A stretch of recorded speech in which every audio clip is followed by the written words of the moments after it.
город Анадырь, 20 марта 2024 года.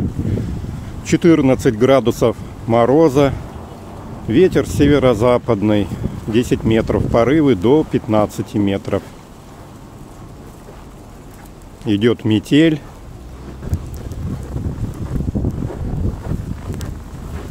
Сейчас 9 час вечера.